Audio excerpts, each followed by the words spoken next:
pacemaker batteries. A pacemaker battery will, on average, run between 5 and 15 years, on average. But doesn't it constantly charge itself up by being in constant action? No. Are you sure? Yeah. What a pacemaker does is it's on standby, and when it needs to kick in, it kicks in. Yeah. It's on standby mode. There's no external charge. That's why they run out after a period of time. Right. I had one fitted 10 years ago. Yes. Because mine is not used that often, my pacemaker.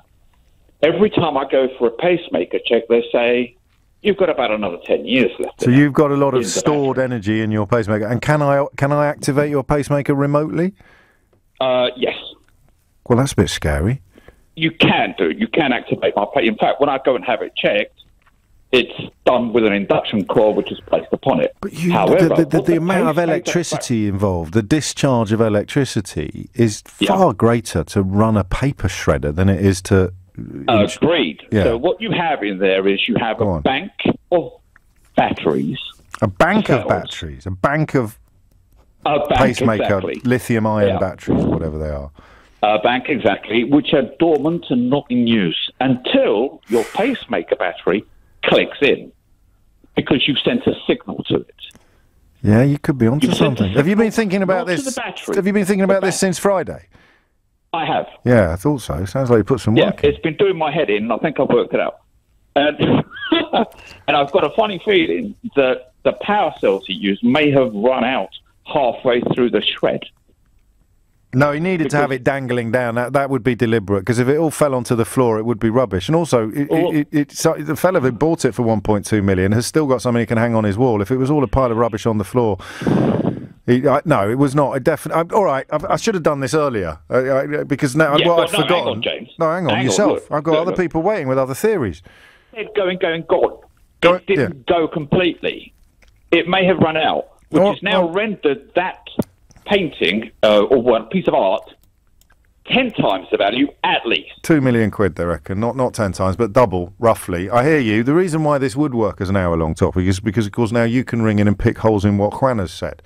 But unfortunately, we've only given ourselves 7 minutes. It's 12:56. Juan, good work. Chris is in Donegal. Chris, give me the Irish angle. Hi, James. Hello, Chris. I just think it's the Banksy studio could have put in a request to see the piece. Yeah, but they didn't. For auction. They didn't. I've checked that, Dr. Watson. Oh, have they? Yeah, they didn't. Some people think that that Sotheby's might have been suspicious because they asked if they could examine the painting not in the box, but they were told that they couldn't. No, but Banksy studio could have put in a request to see the piece, to conserve it, etc., prior for it going to auction. I'm 99% sure that I'm 99% sure that they hadn't, for two reasons. It's such an obvious answer that there wouldn't be an international mystery currently unfolding, and number two, I think in some of the coverage I've heard, possibly on a different radio station, it was explained why that couldn't be the reason that it happened. Why? Because they never got their hands on it.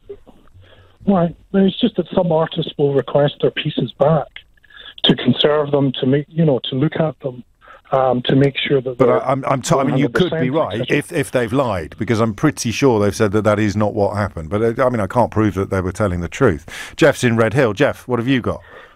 Hello there. I might be completely off track, but are you sure it wasn't Banksy actually selling it anonymously, which he's done stuff before like that?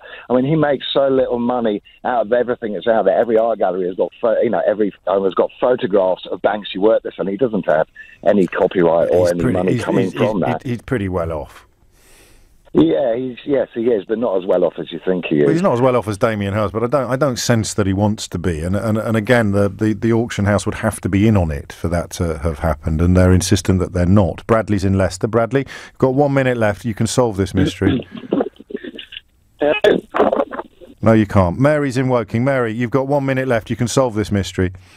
Okay, I've got a calculator in front of me. It's called dual powered. It's got a solar battery. I've had it for 20 years. Yeah. Most of the little panels covered up. When I open up, it fires up immediately. This is Ivan's theory. Ivan is the studio engineer. He's the only intelligent person involved in today's programme, and that's what he thinks as well.